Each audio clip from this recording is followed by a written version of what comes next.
Olá, boa noite. Vereadores do ABC estão em recesso, com exceção da Câmara de Diadema.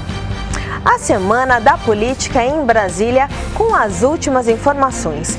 Tem ministros no olho do furacão.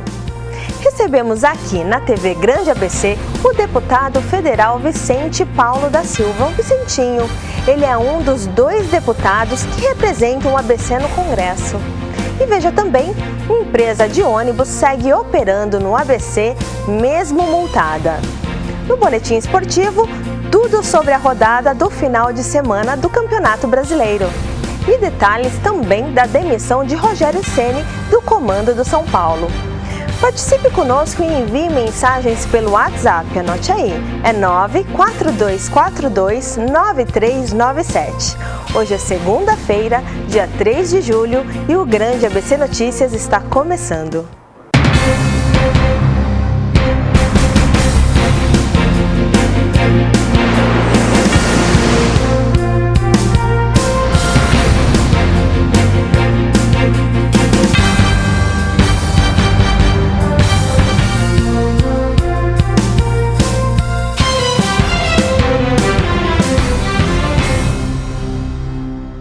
Hoje chegamos a exato 4 meses da TV Grande ABC e compartilhamos com você que nos acompanha na telinha e na telona a alegria de chegarmos ao programa de número 88. É mesmo, não é fácil. Cada dia uma labuta, um trabalho aqui para separar notícia. É claro que o nosso objetivo é sempre separar pautas positivas, mas devemos manter o compromisso de informar aquilo que também não é tão representativo ou tão positivo, mas que interfere diretamente na sua vida. Hoje o nosso convidado aqui no estúdio é o deputado federal, uma das vozes no ABC em Brasília, Vicente Paulo da Silva, o Vicentinho do Partido dos Trabalhadores. Deputado, boa noite, obrigado pela gentileza da entrevista. Muito boa noite, Leandro, boa noite, Amanda, boa noite os nossos internautas, telespectadores, enfim.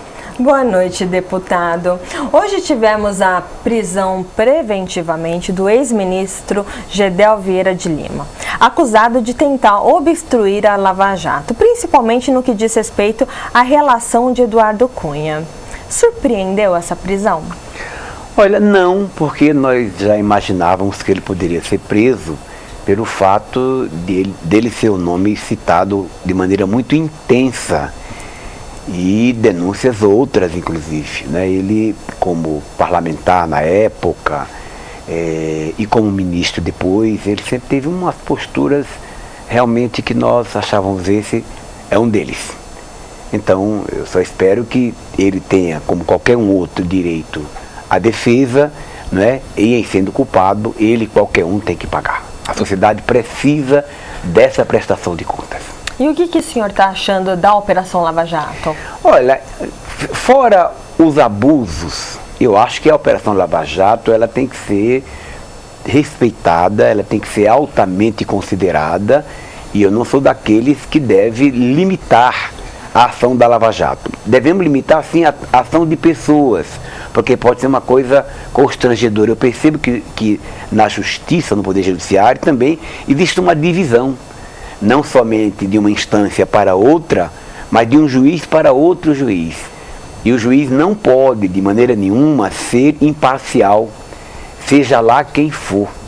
Se for um parente dele, ele tem que se declarar, ou um amigo íntimo, ou um inimigo íntimo, tem que se declarar suspeito, como diz o próprio artigo 145 do Código Civil, quando se refere a isso, e vamos apurar os fatos.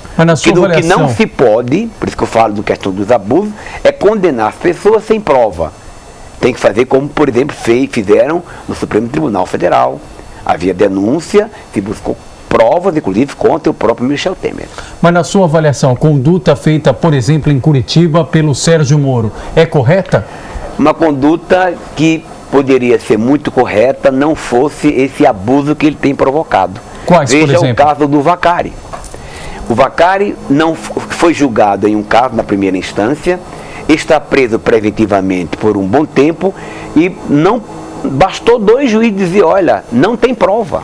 Porque é bom que o nosso telespectador saiba que a delação premiada é um requisito que pode ser adotado em qualquer julgamento. Mas quando você faz a delação, você precisa provar, senão ela não tem validade. Deputado, a delação dos irmãos Batista foi um divisor de águas, até porque, até agora, a Justiça ela tem pensado duas vezes antes de aceitar um acordo para evitar o perdão total, né? Você acha que eles passaram do limite? Falta critério? Eles quem? Os batistas ou os juízes? Os juízes. Os juízes. Não, no caso da delação do que eu chamo de Joesley Safadão, esta delação, eles não se basearam apenas no que foi delatado. Se buscou provas, se comprovou, se filmou, se gravou falas. Você acha que eles traçaram uma estratégia para uma delação? É porque o Supremo Tribunal, através do ministro Fachin, tomou esse devido cuidado. Não condenou antes de ter a prova. Aliás, não condenou ainda nada, mas está num procedimento que pode significar isso. Por esta razão é que eu acho que há mais equilíbrio neste caso do que numa decisão de um juiz primário tomar decisões de maneira muitas vezes abusivas. Se age corretamente, seja lá qual for, nós temos que respeitar. Agora, nesse caso, essa pergunta da Amanda é importante, deputado, em especial no dia de hoje, porque foi uma prisão preventiva do ex-ministro Gedel Vieira de Lima, que tinha muito trânsito no Palácio do Planalto, aliás, era um dos principais nomes do grupo do atual presidente Michel Temer, e ele ficou até aí às margens, depois que saiu todo aquele escândalo envolvendo o apartamento dele na Bahia e tudo mais. Mas, por outro lado, no próprio caso do Gedel, ele quase implorou para a Justiça para ser ouvido, para não ser preso, tentou forçar até um acordo e a Justiça não fez esse acordo. Isso mostra, mais uma vez, que a Justiça vê agora 2, 3, 4 vezes antes de selar um acordo para não dar a sensação para a sociedade de que houve um perdão total, de que a delação nada mais é do que você erra, mas você admite que errou e depois a Justiça o suspende de qualquer punição. Para mim, ainda é precipitado falar sobre as razões objetivas da prisão dele, porque foi agora à tarde. Eu vou ter acesso a esses autos quando chegar amanhã em Brasília e acompanhar de perto. O fato dele se predispor a prestar depoimento, a dar informação, não significa muita coisa. Agora, alguma razão tem porque ocorreu a prisão preventiva. E é isso que nós vamos querer observar. Porque essa história de ficar usando mecanismos para interromper uma apuração, um trabalho da justiça, isso é extremamente sério e pode ser que isso tenha ocorrido. Eu não acredito que a justiça tome uma decisão sem esta segurança. Deputado, hoje a imagem que passa para a população é a de que tudo pode. Tudo pode ser comprado, um deputado, um ministro. Como reverter essa imagem, se é que é possível? Bom, né? Primeiro, essa pergunta, Amanda, ela é importante pelo seguinte: nós não devemos condenar uma família se um membro comete um crime. Nós não podemos condenar a igreja se um padre, ou 2 ou 3, praticam pedofilia.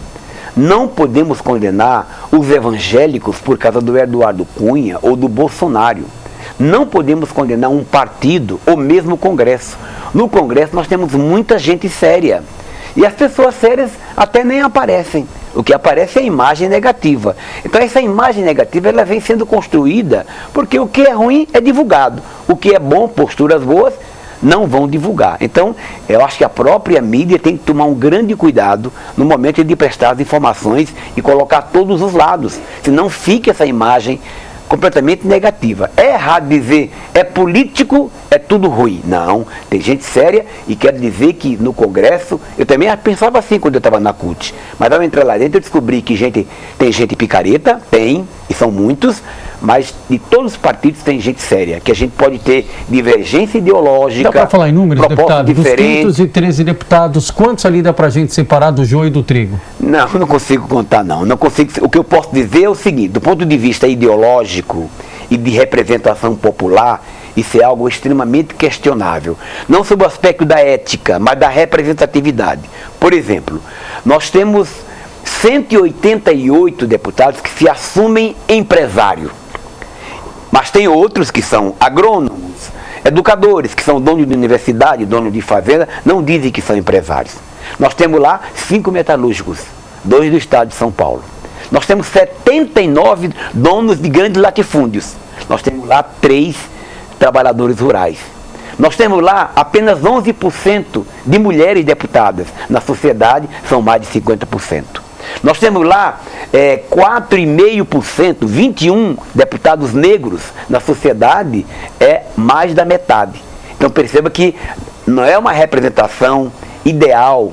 Eu até digo o seguinte, eu não sou contra que os ricos vão para a política. Agora, se os ricos votassem nos ricos, e se os pobres votassem nos pobres nesse país, nós não estaríamos passando o que estamos com estas deformas da Previdência e trabalhista, ou terceirização, ou entrega do pré-sal, por exemplo. Deputado, baseado no que o senhor está me falando agora, o senhor é do PT. Como é que o senhor responde às inúmeras críticas que o seu partido está recebendo nesse momento, no meio de tanto escândalo e tantas denúncias? Primeiro, eu respondo com muito respeito a quem faz a crítica. Respondo reconhecendo que nós também erramos. E, sobretudo, erramos na comunicação. Às vezes a pessoa, por ser ministro, ou por ser prefeito, ou por ser, seja lá o que for, mudou, se afastou do seu próprio povo. O nosso DNA é o nosso povo. Entretanto, o nosso partido tem uma capilaridade tão grande, somos 1.700.000 filiados, que hoje a Folha de São Paulo foi obrigada a divulgar uma pesquisa em que os nossos pensamentos, as nossas teses começam a ganhar respeitabilidade pelo país afora. O nosso partido, liderado pelo nosso presidente Lula, na história do Brasil, foi o primeiro que conseguiu tirar o Brasil do mapa da fome, por exemplo. Foi o primeiro partido que conseguiu colocar jovens pobres, negros nas universidades, mandar para fora do país. Tivemos uma geração plena de emprego no nosso país. Tivemos várias conquistas no aspecto dos direitos sociais, da cidadania. Então isso causou um estresse para aqueles lá de cima que não querem que os pobres aprendam, que não querem que os pobres andem de avião, que tenham um carrinho novo. Porque se ele aprende, anda de avião, ele passa a querer ser igual e questionar porque tem tanta a injustiça no Brasil. Alguém cometeu erro? Se cometeu, se comprovou, tem que pagar, seja lá quem for, inclusive do meu partido. E como fazer para resgatar a confiança no partido? Hoje nós tivemos uma reunião importante lá em São Paulo. Todos os vereadores do nosso partido, do estado de São Paulo, todos os deputados federais, a senadora Gleisi, o presidente Lula, onde foi a reunião, o companheiro Marinho, foi na sede do partido, a sede estadual do partido. Aqui em São Paulo. E nós discutimos profundamente como fazer. Não tem outro caminho, pessoal. Nós temos que ir para a rua. Nós temos que falar com o povo, conversar, ouvir a comunidade. Porque eu tenho certeza de que qualquer pessoa em sã consciência não vai imaginar que sairá da elite a solução para os problemas do Brasil. Porque já comprovou-se ao longo da história do Brasil que eles só tomaram decisões como estão tomando agora. Entrega o pré-sal, que é o nosso maior tesouro, um achado. Esse pré-sal, que significava, com a lei que nós aprovamos, garantir 10% dele para a educação, 10% para a saúde, e criamos o Fundo de Combate à Miséria. Imagine, logo o nosso Brasil iria ficar igual a um país europeu, que tem distribuição de renda, mas os grupos econômicos lá de fora, que mandam-nos aqui de dentro, derrubaram essa lei com a entrega do pré-sal agora. Por exemplo, né? A reforma trabalhista é um outro exemplo. Meu Deus do céu, eu tive um professor aqui de São Caetano, o professor Roberto Krumfli, meu professor de Direito na faculdade onde eu fiz o meu curso de Direito. Ele, não dá para dizer que ele é um cidadão progressista, ele é conservador, mas ele dizia: a existência de leis trabalhistas é para proteger os trabalhadores, o trabalho do capital. Porque o capital não tem limite para a sua superexploração. Então as leis são para isso. Se quebram essas leis, a gente pode voltar a 1888. Isso pode sim, porque o capitalismo ele tem essa sede, não tem um controle, tem a vontade, quanto mais ganha, mais quer. Então isso significa que efetivamente os papéis estão trocados. Eu estou aqui me lembrando, e é bom que quem está me assistindo reflita comigo, essa atitude foi tomada por Margaret Thatcher. e pelo Ronald Reagan. Não deu certo.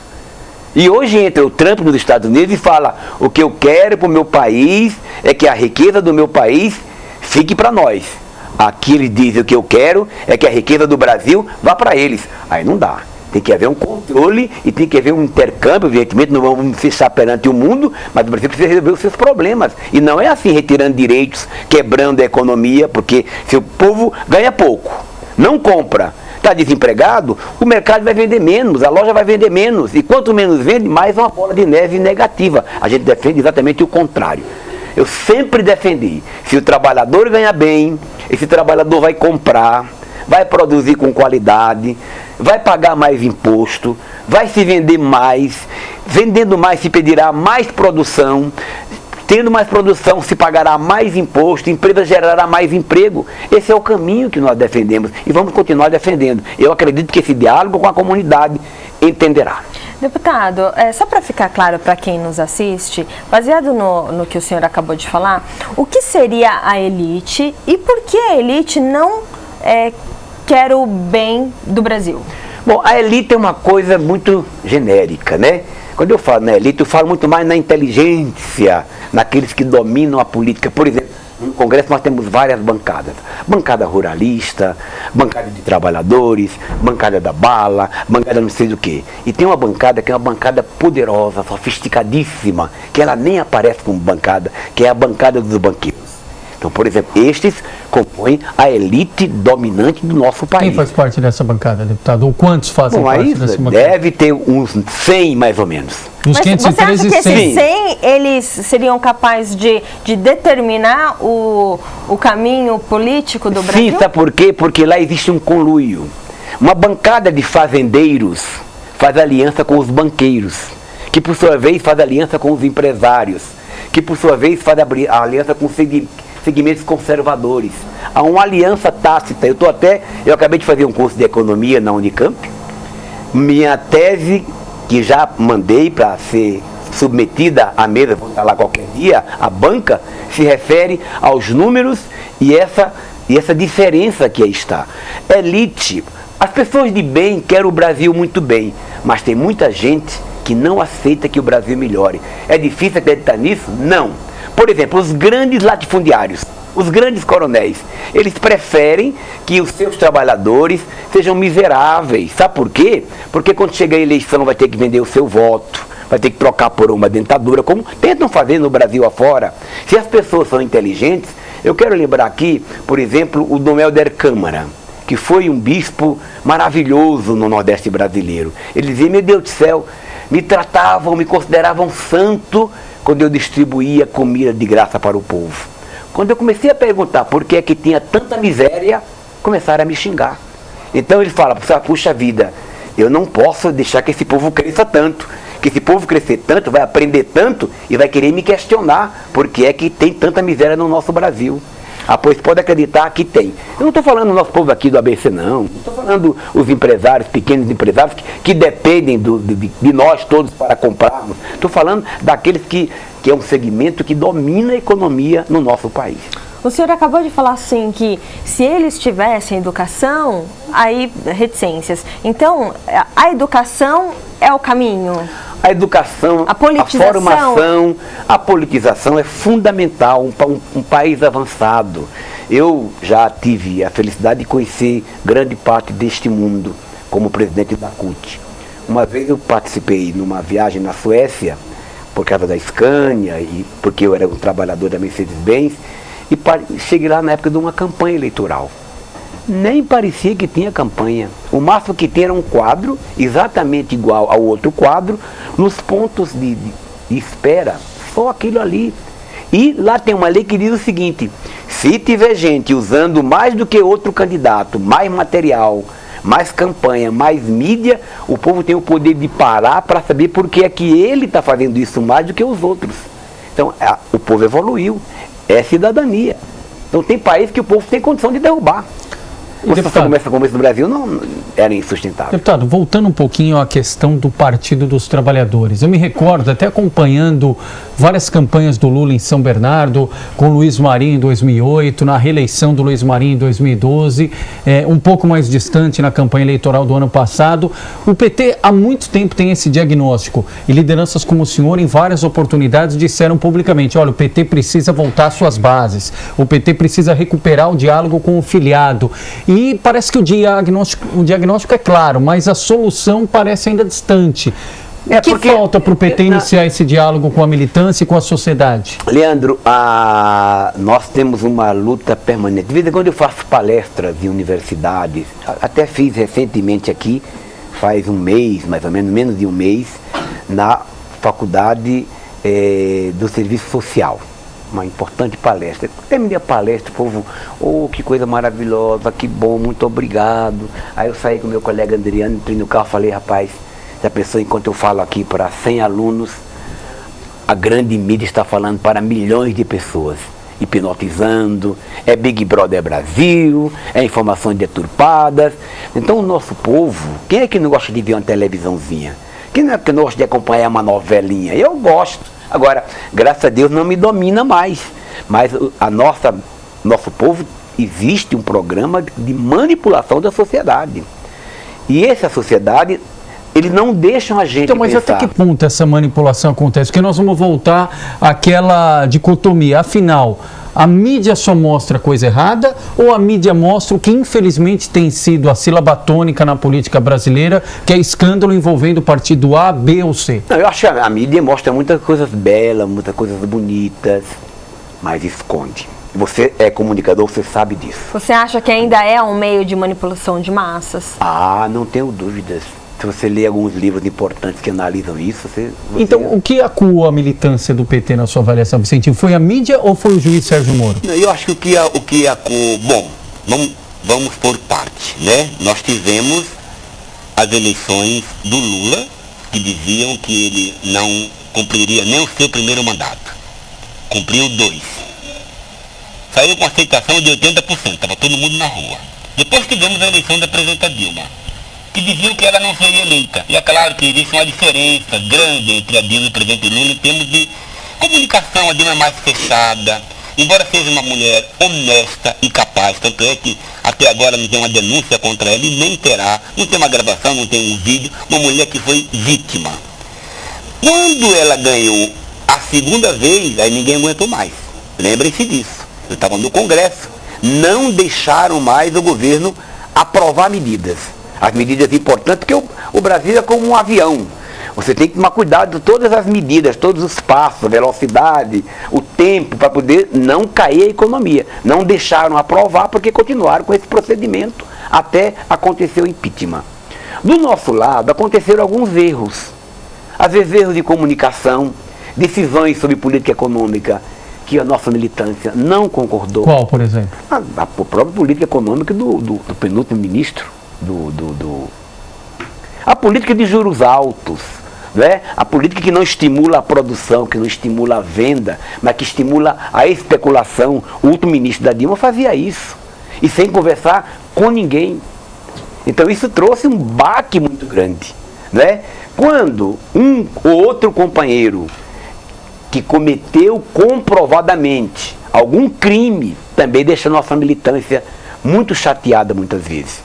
Outros não, o pessoal sabe que outros podem ter sido presos sem ter provado alguma coisa. Então tem vários aspectos que desanimam.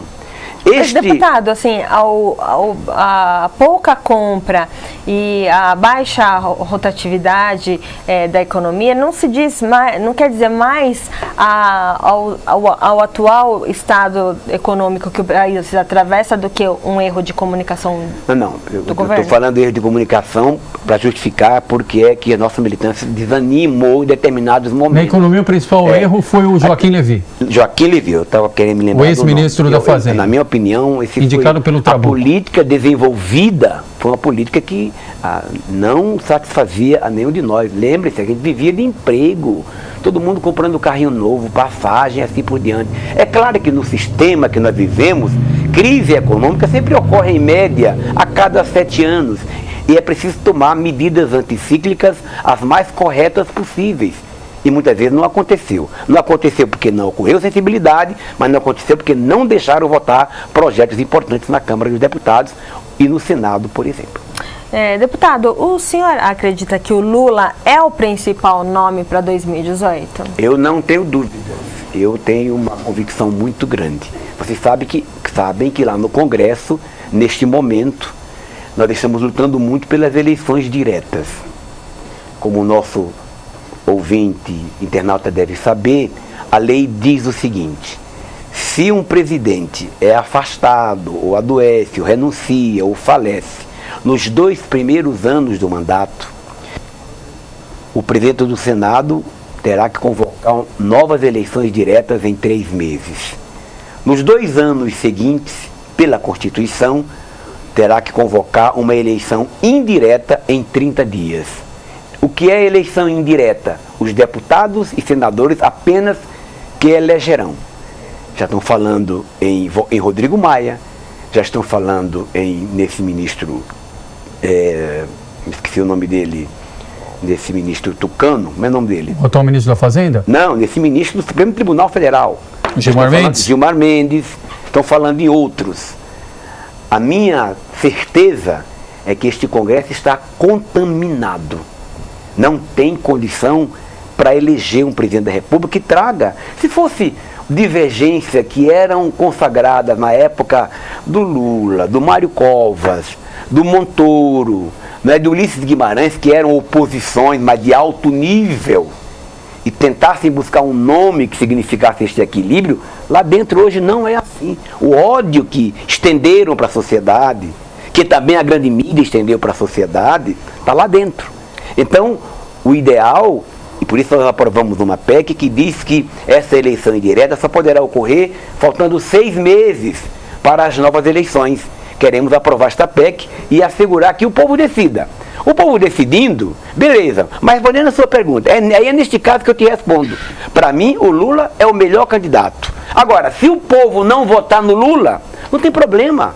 Foi o povo que votou. É melhor o povo votar do que aquele Congresso votar. Mas essa atual composição da Câmara dos Deputados, independentemente de ser representante da bancada da bala, da bancada dos trabalhadores, da bancada sindicalista, da bancada de banqueiros, da bancada empresarial, também não são representantes 513 deputados que foram votados pelo povo? Sim, por isso que você vai ver minha tese, vou mandar para você nessa tese. Por isso que eu digo que os deputados que lá estão eleitos, eu posso fazer todo tipo de crítica, mas foi o povo que elegeu. Então o povo tem que pensar 10 vezes para votar. Não pode votar por brincadeira. Esse dia eu peguei o avião para Brasília, um senhor chegou perto de mim. E até ele falou: Vicentinho, falando abaixo, Vicentinho, é verdade que a reforma significa isso, isso? Falei: eu vou te explicar mais ainda, isso. Falou: rapaz, eu estou com vergonha. É por quê? Porque eu fui na Paulista. Eu bati panela, eu estava indignado, agora estou completamente arrependido. E nem tenho coragem de dizer que estou arrependido. Por isso que eu digo para os meus companheiros, não vamos xingar quem está arrependido. Não vamos fazer essa brincadeira de chamar coxinha de trouxinha. Isso não existe. É verdade. Todos somos povo, e o povo pode ser manipulado. Quem é desse povo que foi bater panela é que queria o Michel Temer desse jeito. Mesmo que porque a chapa era Dilma Temer, né? Não, mas o Aécio desse jeito. O Aécio é o Aécio, que o Aécio foi o que mais provocou ódio, que mais demonstrou ser o mais honesto e está comprovado do mesmo jeito, está no mesmo balaio. Então, e agora está voltando para o Senado normalmente? São decisões da Justiça que a gente se sente altamente frustrado, mas são eles que decidem, não somos nós, não é? Não somos nós que decidimos. E o Conselho de Ética no Senado não consegue cassar o mandato do Aécio? O presidente do Conselho de Ética, vocês sabem, o presidente do Conselho de Ética adoeceu. E adoecendo, o Conselho não pode votar.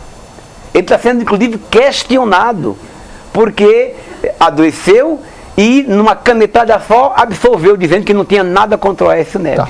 Agora, Vicentinho, até aproveitar... É o conluio. Até aproveitar, porque você sempre fala de forma didática, e isso é importante para quem nos acompanha. Repito, independentemente do partido, porque os escândalos já mostraram que todos os partidos estão envolvidos, e aqui no Brasil a gente faz isso há muito tempo, vota em pessoas e não em partido. Na sua avaliação, o que muda daquela chapa inicial Dilma Temer, a ponto de o Temer em algum momento ser apontado como golpista. Ele era o número 2 da chapa de Dilma em 2010, foi reeleito em 2014 e agora o próprio PT se volta contra o Temer e diz, ele é golpista, ele não tem condição de continuar no comando do país. Para quem não acompanha o dia a dia da política, como é que pode alguém que teve quase 8 anos juntos na chapa, depois trocam farpas, né, entre si? Olha, isso é fácil de vocês entenderem, pessoal. Por que é fácil? Porque quando a chapa foi para a campanha, ela tinha um programa. Esse programa foi esquecido depois que aconteceu o golpe. Depois da traição do Michel Temer, o programa não é aplicado. Se fosse aplicado, o pré-sal seria protegido. Se fosse aplicado, não teria essas deformas trabalhistas de previdenciária. Se fosse aplicado, não teria o fim de muitos direitos conquistados, como farmácia popular, o atendimento aos pescadores, uma previdência que vai colocar o jovem na sarjeta e quem sabe, se for aprovado, nós vamos voltar a ter idosos. Eu estava vindo agora no carro, falei, meu Deus do céu, olha só, Adriano, gente idosa já na rua vendendo saquinho de pipoca. Isso é uma coisa inaceitável. Então o que mudou não foi apenas o golpe, não foi apenas tirar a Dilma, mas sobretudo as decisões que estão tomando. É por isso que mesmo o Michel Temer sendo caçado e indo para a cadeia, mesmo assim nós vamos continuar preocupados, porque os interesseiros estão no Congresso para aproveitar esse momento e aprovar o que eles querem aprovar. Bom, Vicente, muita gente aqui, quero agradecer, Brasil inteiro nos acompanhando, obrigado pela participação, você que nos acompanha no dia a dia da TV Grande ABC, a nossa audiência, você que está estreando aqui conosco pela primeira vez aqui, você que está debutando no canal 3 da NET ou pela rede social, o seu canal regional, obrigado pela participação, bem-vindo, bem-vinda, o Capso, Lúcio Marcelo, o Paulo Sérgio Rodrigues, Adriano Pereira, Martim Clementino, Maria Aparecida, Adrianinha Alves, o Nelson Banhar, Bionde Sante, Keila Diniz, Danilo Estrano, Li Bolsonaro, o Antônio Pereira Santos, o Antônio Melo, e muita gente Manuel falando Silva. de onde está acompanhando, né, Leandro? Pois aqui, é. ó, o pessoal da Bahia. Olá, o pessoal de Natal, Rio Grande do Norte, Amanda citou aqui da Bahia. Pô, legal, vamos fazer esse exercício de novo? Ó, Uiabai, Bahia. Conhece o Uiabai, Bahia, Vicentinho? Não conheço. Não conhece? Conheço é o Délio Bahia, Cunha Rocha que está lá. Bahia, mas não conheço o Uiabai, não. Legal, então você que está nos acompanhando fora de São Paulo, por favor, digite aqui pra gente sua cidade e estado, que nós vamos com muita honra aqui falar, já que essa é a nossa pluralidade, é a nossa democracia aqui. E uma das perguntas importantes aqui, Vicentinho, entre várias, é o seguinte: qual a diferença da prisão do Delcídio para a prisão do Aécio Neves? Bom, primeiro só para explicar para os nossos acompanhadores aí, nossos internautas, que lá na Câmara eu sou o presidente da Frente Parlamentar em defesa dos direitos da classe trabalhadora.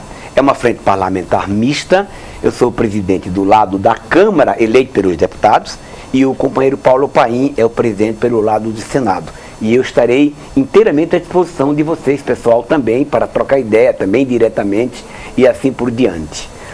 Olha, eu acho que eles pegaram leve no caso do Aécio. Por quê? Não sei. Pergunta para o ministro Marco Aurélio, porque eu não sei. O caso do Delcídio, eu falo dissídio porque eu sou metalúrgico, viu? Tá com a pauta do dissídio na cabeça. Né? O metalúrgico espera todo ano pelo dissídio. O caso do Delcídio me pareceu muito menos grave do que o caso do Aécio Neves. Pergunta para o ministro Marco Aurélio Garcia. E o Sérgio Moro ainda incomoda? Não, eu acho que ele, inclusive, está muito preocupado que decisão vai tomar no caso do Lula agora. Você acha que ele vai ser condenado? Eu acho, eu desejaria que não, mas ele está num papo de aranha. Mesmo que ele não tenha prova, porque o Lula conversou com ele diretamente, as 78 testemunhas, a metade contra, a metade a favor. Teve uma revista semanal até que adiantou qual seria a condenação. Ninguém incriminou o Lula sobre esse caso do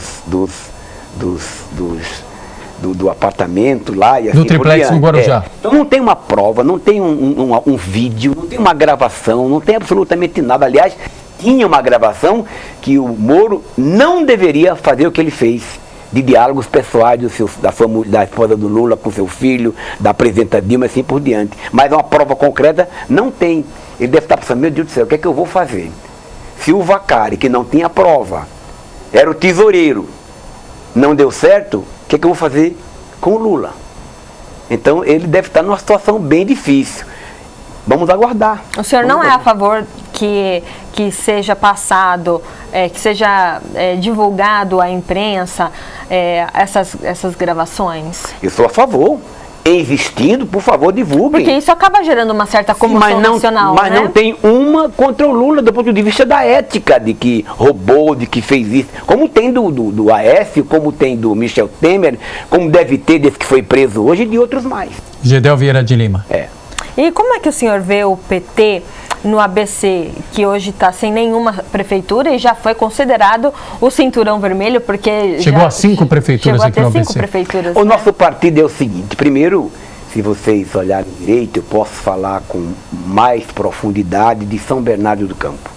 É uma cidade que mudou muito para melhor no aspecto das obras da cidade, na área da saúde, da participação popular, entre outras oportunidades que ali surgiram. Ninguém discorda disso. Tanto é que a aprovação do Luiz Marinho foi extraordinária. Mas veio toda aquela onda contra o Partido dos Trabalhadores. Se cometeu falha, e eu acho que cometeu, tanto o Marinho, como o Grana, como o Donizete, podem ter cometido sim, né? Mas essas falhas não seriam motivo para eles serem derrotados. Juntou-se isso ao ódio que foi estimulado contra o Partido dos Trabalhadores. O Marinho errou na escolha do sucessor? Não, o Tarcísio é um operário, um companheiro da Mercedes-Benz, trabalhamos juntos, de pastoral operário, uma pessoa carregada de dignidade. O senhor acha que ele demorou para apresentar? Vítima. Pode até ser que tenha demorado, mas isso não foi o decisivo. O que foi o decisivo? O decisivo foi exatamente esse clamor, este ódio contra o nosso partido espalhado pelo Quiseram extirpar o PT. Sim, essa foi a verdade. Mas nós vamos retomar com muita força, com muita dignidade. E o senhor vai ser candidato à reeleição agora em 2018? Bom, eu não posso falar aqui, né, porque... Para não dizer que é propaganda. Pré-candidato? Pré-candidato, sim. Por vocês saberem, eu tive a honra de, este ano, ter sido eleito um dos melhores deputados federais do Brasil. Sou autor de mais de 100 projetos de lei. Tenho minha atuação com muita dignidade ao longo deste período todo.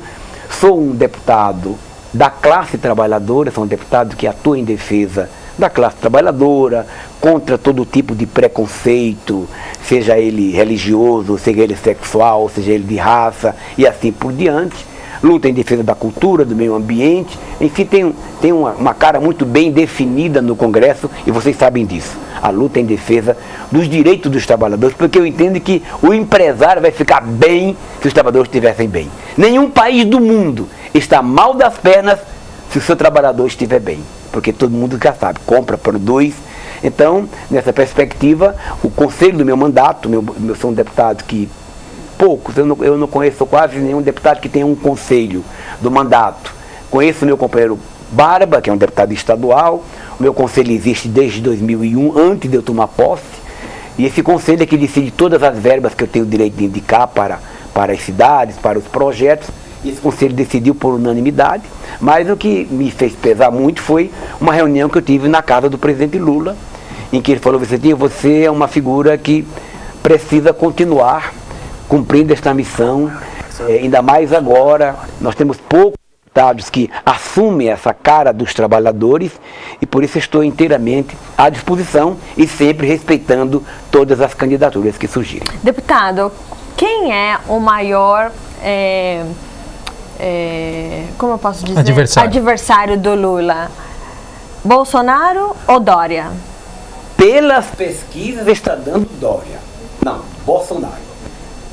Que para mim, como disse o Lula, é o subproduto desse ódio que foi provocado entre PSDB, PT e assim por diante. O César Iparo Solo pergunta aqui, o que ele acha do Bolsonaro? O que o senhor acha do Bolsonaro? Já acabei de responder. Né? É o subproduto dessa situação que nós estamos vivendo. Mas eu acho que tudo que é extremo não cresce muito. Seja tanto extrema esquerda, extrema direita, eu acho que no Brasil demonstrou que não cresce muito. No Brasil existe um pouco mais de equilíbrio, de respeito à cidadania. Então, eu tenho certeza que a maioria do povo pensará diferente. O Dória, ele é um artista, né? Então, ele já está ganhando antipatia, inclusive no seu próprio partido. Gente dizendo que se ele for candidato, sairá do partido, uma briga lá entre eles. E ele tem ele não desenvolve ainda nenhuma política séria, profunda, mas ele vai na faxina, se veste de faxineiro, sai na televisão, depois, às vezes, nem cumprimenta o coitado dos verdadeiros faxineiros, né? Às vezes, ele é muito marqueteiro, né?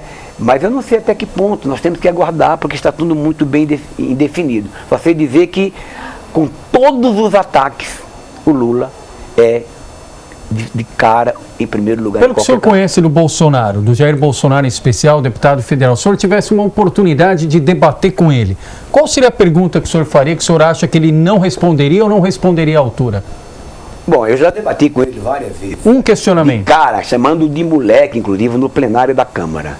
Eu não fico procurando o que é que ele não responderia ou não responderia. Mas, por exemplo, a última declaração dele, né? Ele que morou no Vale do Ribeira, conviveu com quilombolas, tem muitos, Ivaporunduva e vários quilombos de lá. Você não pode chegar e dar uma declaração num outro espaço. Os judeus aqui não quiseram ele aqui em São Paulo, mas o aceitaram lá no Rio de Janeiro e ficaram dando risada quando ele dizia: eu conheço aqueles quilombolas, pesam mais de 5, 6 arrobas. Arroba não é para ser humano, arroba é para porco, é para animal abatido. Não servem nem para procriar. Quem dizia que não devia procriar eram os nazistas. Então imagine, se coloque no lugar de um quilombola. É bom lembrar que o quilombola, diferente de todos nós negros, são aqueles que não aceitavam a escravidão, foram para a mata, se organizaram, se defenderam.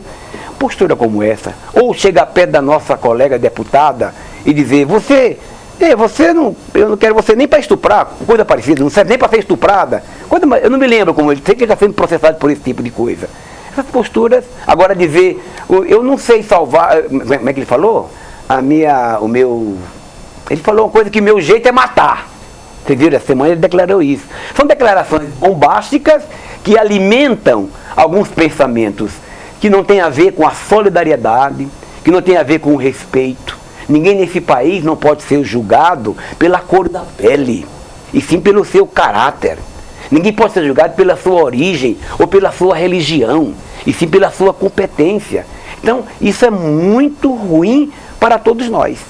Então, eu não sei qual é a palavra que ele não poderia responder. Por exemplo, eu tive no Vale do Ribeira os quilombolas indignados.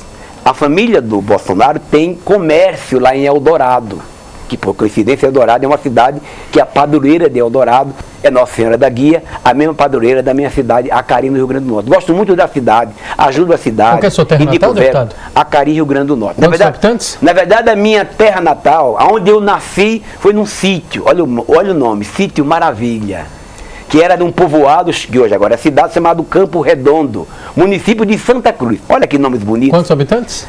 Pô, Santa Cruz eu não sei. Aí, com alguns meses, meu pai, retirante, trabalhador rural, retirou-se do sítio e foi para Acari, que é a cidade que eu fiquei lá de 3 meses aos 20 anos de idade. Vou lá sempre ver meu povo, me comunicar com meu povo. E lá tem 11 mil habitantes, a cidade é muito pequenininha. Povo muito generoso, povo muito bom, né? Então, Eldorado é uma cidade pequena também. Os quilombolas, eu tive até que aconselhá-los. Não vamos mais comprar na loja deles, porque é uma humilhação, a gente compra material de construção. Eu falei: não, continue comprando, porque uma coisa é a postura do Bolsonaro, outra coisa é a sua família. A gente não pode misturar as coisas. A mãe dele, eu não conheço ela pessoalmente, mas quer me falar que é uma pessoa doce, respeitável, mora ali por perto, numa cidade vizinha. Os irmãos dele ou irmã dele, que tem comércio, são pessoas de bem. Então a gente não pode separar as coisas, né? Por isso que eu acho que nós temos que, e eu queria que o Bolsonaro visse o que eu estou falando agora, para ele pensar 3 vezes quando ele se refere a seres humanos. Não é desta maneira. E eu faço uma crítica aos judeus, lá do Rio de Janeiro, sabendo quem foi o Hitler, traz e dá risada com a postura como essa. Nós não podemos fechar um negócio desse. É isso que me deixa muito triste. No início da entrevista, o senhor comentou que é de São Bernardo do Campo. E agora o senhor mudou, parece que mudou o seu domicílio para Diadema. O senhor pretende sairá prefeito em 2020 por Diadema? Olha, eu pretendi, viu? Na verdade, na última campanha... Eleição do ano passado. Na última campanha, os companheiros do movimento sindical e outros segmentos me fizeram esta sugestão.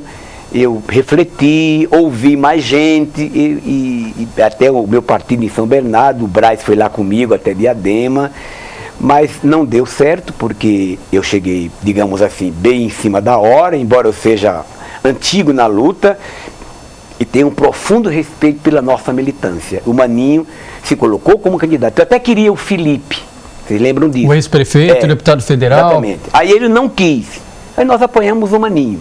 O que vai acontecer daqui a 2 anos eu não sei. Agora, eu não sou só da cidade de Diadema. Eu sou um deputado que defende os trabalhadores. Tá, mas se o senhor for sair candidato a prefeito, será por Diadema? Se eu for sair candidato, isso não está. Será por Diadema. Primeiro nós temos que ter questão de deputado, que é minha missão, mas se acontecer disso, pode ser em Diadema, se assim o partido quiser. Mas eu continuo morando no Baeta Neves, adoro São Bernardo, adoro meu bairro. Vai ter acompanhado a gestão do prefeito Lauro Michels. Eu participo das 2 cidades, ou demais, acompanho minimamente as gestões de cada um deles. Mas quem fica em Brasília tem tanta coisa para fazer lá que eu tenho que cuidar bem do mandato, né? Deputado, por que hoje faltam representantes do ABC em Brasília? Porque hoje são apenas 2, né? Porque o povo do ABC votou nos candidatos de fora. É simples a resposta, né? É preciso sempre considerar isso. Nós já tivemos 5 deputados aqui na região, mas dessa vez votaram em deputados de fora, então sobramos nós 2. O que o senhor achou, por exemplo, da decisão do prefeito de Diadema, Lauro Michels, de querer tirar a cidade do consórcio intermunicipal? Eu achei que não foi uma atitude inteligente. Inteligente é você se juntar com todos os segmentos, até porque tem programas em vários aspectos, infraestrutura, transporte e outras mais, que tem a ver com a região.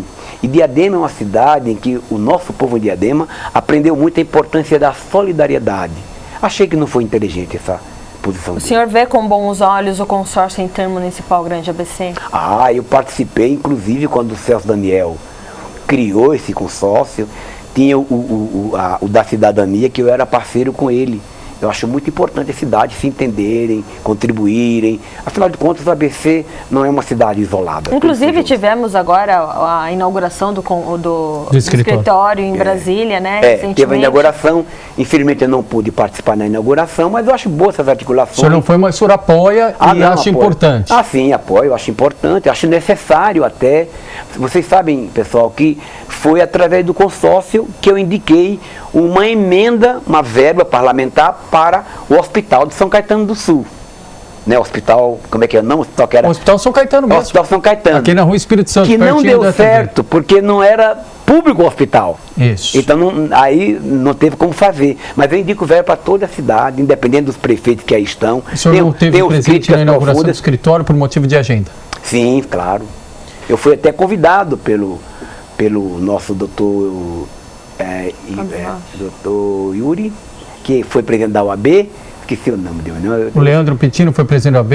Uriel, doutor Uriel. Que é o atual diretor jurídico ele lá. Me convidou, e é presidido pelo Orlando Morando, prefeito de São Bernardo. Me convidou muito respeitosamente, eu iria sem problema nenhum. Eu tenho minhas divergências, inclusive fiz um pronunciamento muito bravo com a atitude do Orlando Morando em demitir 2 médicos na cidade, um porque foi candidato a vereador pelo PT, o doutor Leandro Altrão, médico profissional, de família, competente, a cidade necessita, e o seu irmão, que nem participa, também foi demitido. Isso é coisa que não... Tem que tomar cuidado nessas coisas, então eu protestei com isso. Tenho as minhas divergências, mas eu vou jamais deixar de ajudar São Bernardo por causa do prefeito que lá está, ou Diadema, estou mandando R$1 milhão para Diadema, São Bernardo está chegando 3 milhões, já de verba. São Bernardo, 3 milhões, qual o destino da verba, deputado? Eu acho que este ano passado foi para a saúde. Eu vou verificar direitinho, ou foi para a saúde ou foi para o esporte. Tá, foi para o ano passado. O ano passado ainda era gestão do Marinho. Ainda era gestão do Marinho. Perfeito. E este ano, claro, agora nós temos que ser acionados, o prefeito tem que pedir. Eu já vi o Alex Manente reclamando que ele queria indicar verba para a cidade e o Orlando nem pedia. Mas para mim não tem esse problema não. Se tiver condição, tudo será apreciado no conselho do meu mandato. Bom, Deputado, eu não vou fazer a pergunta de prática, porque eu deixo para a Amanda fazer quando a gente fala de esporte. Por favor, Amanda. Qual o time do coração, deputado? Corinthians. Não tenhamos dúvidas. Por isso que está com esse sorriso hoje, né, deputado? Eu estou muito feliz, né? Porque os últimos jogos, sobretudo o jogo com o Grêmio, foi muito bonito, foi muito emocionante. Eu tenho muitas atividades nos finais de semana, mas consegui pelo menos assistir. É isso aí, né? Porque... Vai entrar.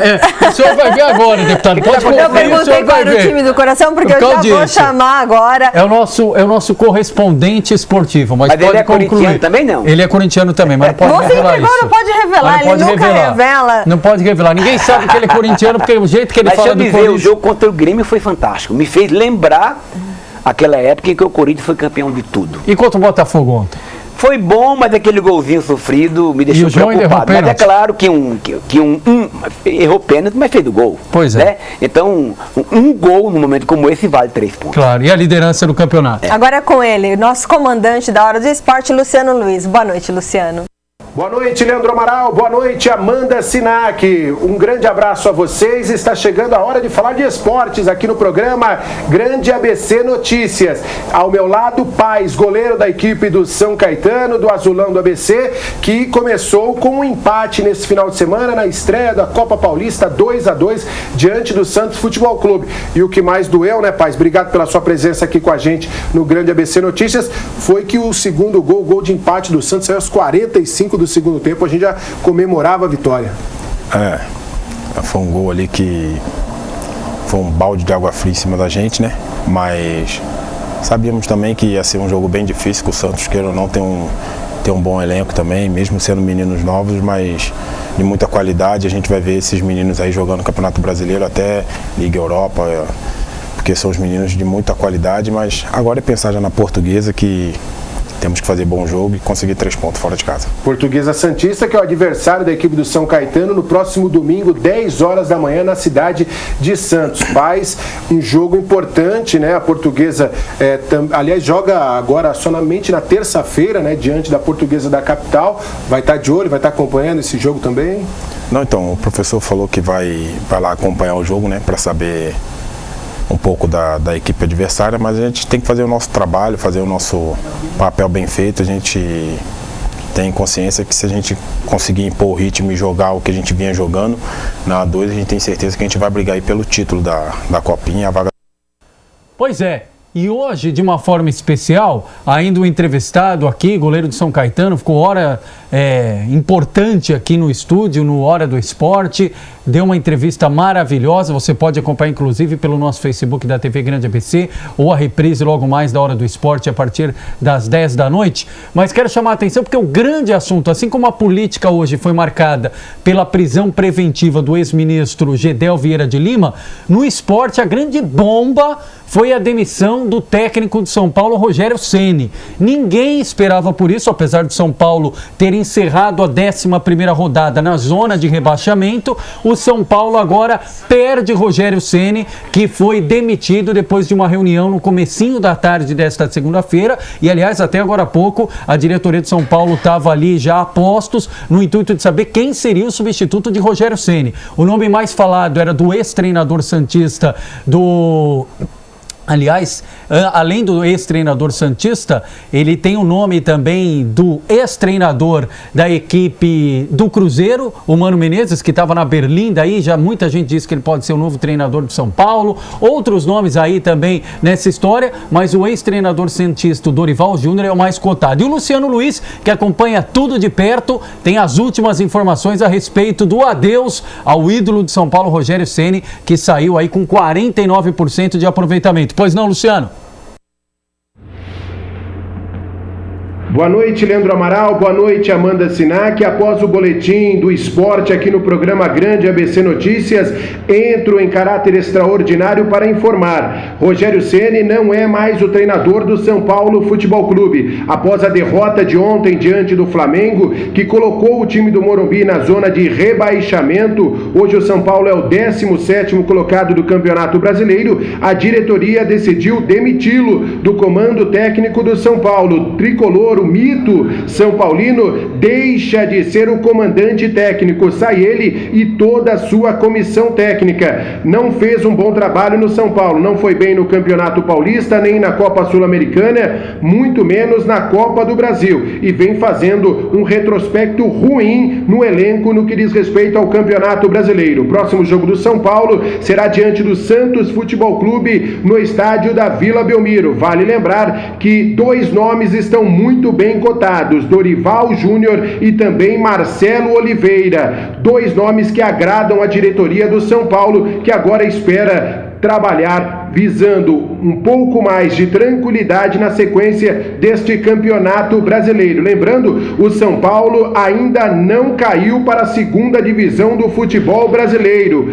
Caiu em uma oportunidade no Campeonato Paulista, mas agora vive esse fantasma de ser rebaixado para a segunda divisão do futebol do Brasil. Por isso, a diretoria trabalhou rapidamente para demiti-lo. Mais informações amanhã no programa A Hora do Esporte, a partir das 11 horas, aqui na TV Grande ABC. Boa noite.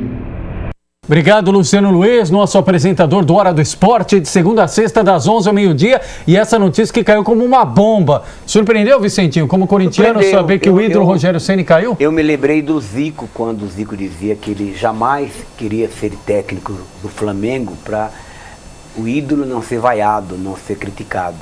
Me preocupei quando vi Rogério Ceni ser técnico e o São Paulo não está numa situação muito boa. E tomara que o São Paulo não vá para o rebaixamento, porque eu sei o que é isso.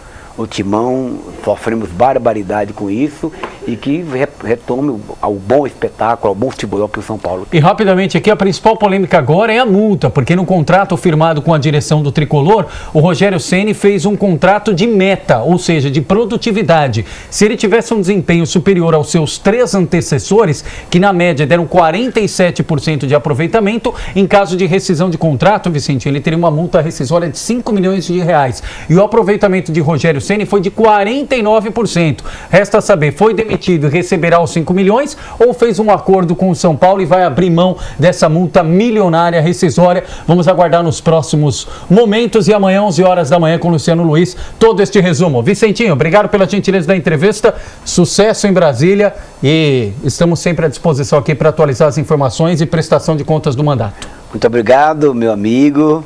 Desde a época da Rádio Diário Grande ABC. Obrigado, Amanda. Quero dizer ao nosso povo que está nos vendo que eu farei sempre de tudo para ser digno da confiança de vocês. Obrigado. Muito obrigada, deputado. E você também pode rever o jornal de hoje e toda a nossa programação pelo Facebook e também pela internet no tvgrandeabc.com.br. Logo mais você fica com o programa 30 Minutos e na sequência hoje estreia às 9 horas da noite o programa Mães de A a Z. Uma boa noite a todos. Continue ligado.